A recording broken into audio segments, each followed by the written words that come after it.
Good morning and જય Bharat to all my dear student. Lecture number 16 ની અંદર આપણે ઉદાહરણ નંબર 2.4 જોશું. વિદ્યુત સ્થિતિ ઉર્જા રિલેટેડ એક્ઝામ્પલ છે. રકમમાં એવું કીધું છે કે આકૃતિમાં દર્શાવ્યા મુજબ ડી બાજુવાળા ચોરસ ABCD ના શિરોબિંદુ પર આ ચાર વિદ્યુતભારો ગોઠવેલા છે. તો આ ગોઠવણી પ્રાપ્ત કરવા માટે કુલ કાર્ય કેટલું કરવું પડશે? તો ધારો કે શરૂઆતમાં ABCD ઉપર કોઈ પણ પ્રકારનો વિદ્યુતભાર નથી. હવે એ બિંદુ ઉપર આપણે +q વિદ્યુતભારને ગોઠવવાનો છે. તો +q વિદ્યુતભારને ઇન્ફિનિટીવથી એ બિંદુ સુધી લાવશું તો એના માટે કરવું પડતું કાર્ય જે છે એ શૂન્ય મળશે, કારણ કે શરૂઆતમાં અહીંયા કોઈ વિદ્યુતભાર નહોતો એટલે વિદ્યુત ક્ષેત્ર પણ નથી, અને વિદ્યુત ક્ષેત્ર નથી તો કોઈ પણ કાર્ય કરવું પડશે નહીં. તો એ બિંદુ પર +q ને લાવવા કરવું પડતું કાર્ય શૂન્ય થશે. હવે આ +q વિદ્યુતભારને કારણે બી બિંદુ પાસે જે છે એ વિદ્યુત સ્થિતિમાન કંઈક હશે, V ઓફ B કંઈક સ્થિતિમાન હશે. હવે V ઓફ B સ્થિતિમાન હશે એટલે ત્યાં આપણે કયો વિદ્યુતભાર લાવવાનો છે? -q વિદ્યુતભાર લાવવાનો છે ઇન્ફિનિટીવથી. તો -q ને લાવવા માટે આપણે કરવું પડતું કાર્ય કેટલું થશે? તો કે W2 -q × V of B, right? તો ચાલો આપણે એ વસ્તુ લખીએ અહીંયા.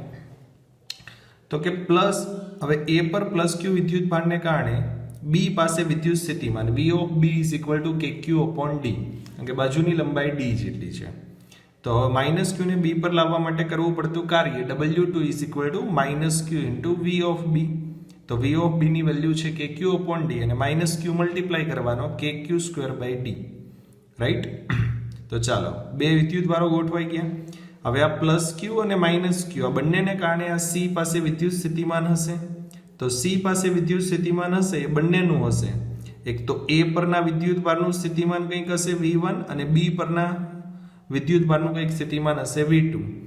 અહીંયા ડિસ્ટન્સ D છે, આ જે છે આ ડિસ્ટન્સ જે છે એ થશે √2 × D. તો આપણે C પાસેનું કુલ સ્થિતિમાન મેળવશું અને અહીંયા વિદ્યુતભાર લાવવાનો છે +q, એટલે આ જે કુલ સ્થિતિમાન મળશે એ કુલ સ્થિતિમાનને +q વડે ગુણાકાર કરી દઈએ એટલે કાર્ય મળી જશે. એટલે W3 +q × V of C, right?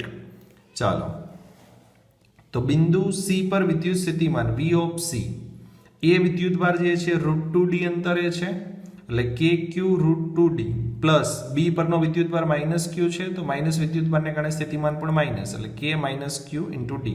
તો આ C ઉપરનું કુલ સ્થિતિમાન મળી ગયું. હવે C પર +q ને લાવવા કરવું પડતું કાર્ય W3 q × V of C. તો આ જે V ઓફ C છે એને સાથે આપણે q ને મલ્ટીપ્લાય કરી દેશું એટલે અહીંયા બંને જગ્યા પર સ્ક્વેર થઈ જશે એટલે kq²√2d kq²d. તો આ મળી ગયું W3, રાઈટ?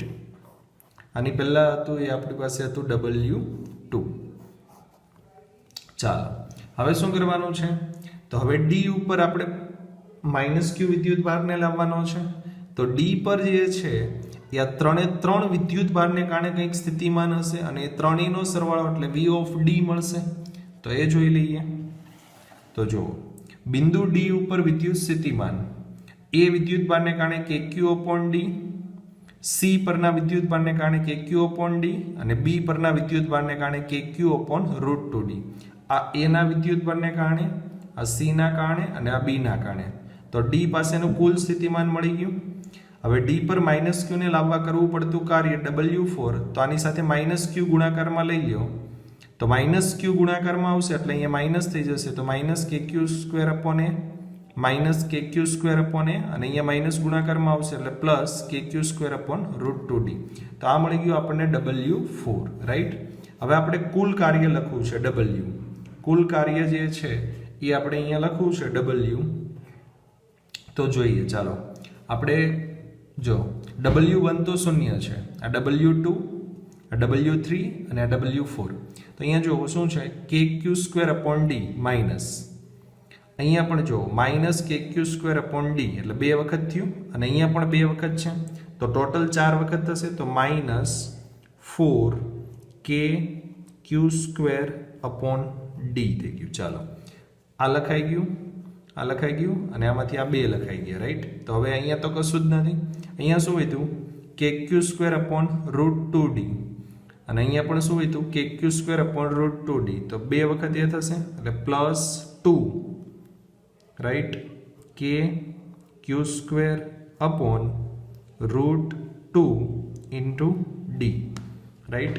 હવે આ બંનેમાંથી કે ક્યુ સ્ક્વેર ડી છે એ કોમન નીકળી શકે, એટલે આ કે ક્યુ સ્ક્વેર અને ડી કોમન, તો અહીંયા બ્રેકેટમાં વધશે -4, રાઈટ. અહીંયા √2 છે અને અહીંયા 2 છે, એટલે અહીંયા બ્રેકેટમાં વધશે +√2. તો આ જે છે એ આપણો ફાઇનલ આન્સર થશે કે કુલ કાર્ય જે છે એ આટલું આપણે કરવું પડશે. તો એ ઓપ્શન જે છે એનું કામ પૂરું.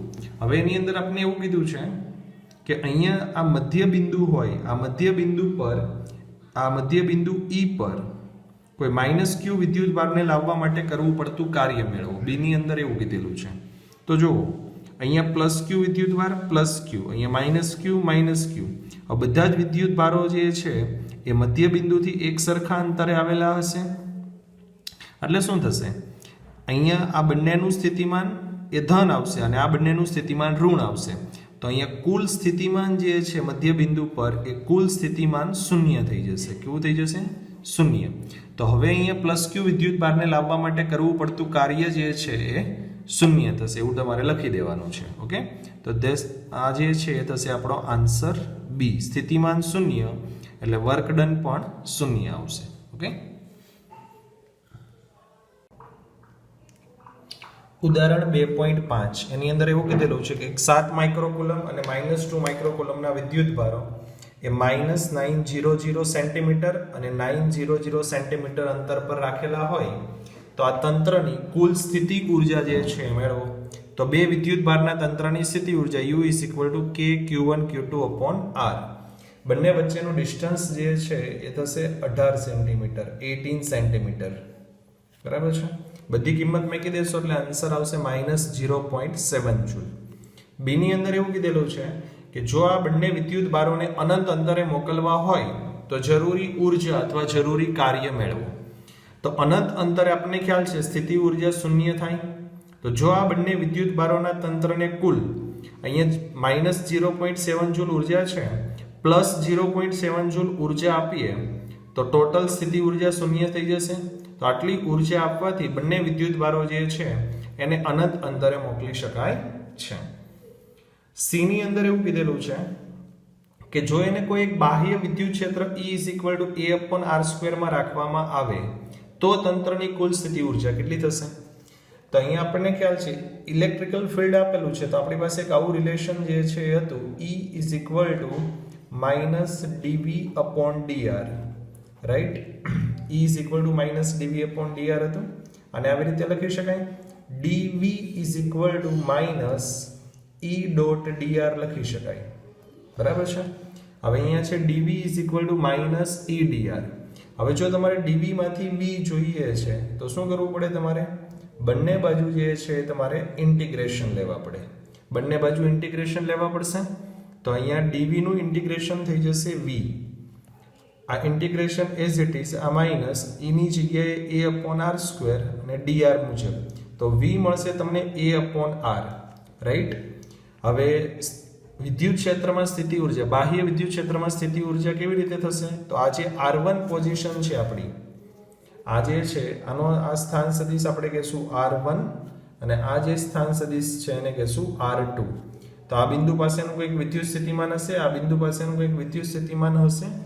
એ મુજબ અહીંયા સ્થિતિ ઉર્જા થશે Q1 V1R1 Q2 VR2 અને બંને તંત્રની સ્થિતિ ઉર્જા. થિયરીની અંદર જે છે ઓલરેડી આપણે આ વસ્તુ ભણાવેલી છે, રાઈટ. થિયરીની અંદર તો Q1 ની કિંમત, Q2 ની કિંમત અને આ બંને R1 R2 ની કિંમત જે છે એ મૂકી દેશો અને આ સ્થિતિ ઉર્જા તો આપણે ઓલરેડી જે છે અહીંયા ઉપર મેળવેલી જ છે -0.7. તો એ સ્થિતિ ઉર્જા અહીંયા રાખી દઈશું એટલે ટોટલ આન્સર આવી જશે 49.3 joule, right. That is answer.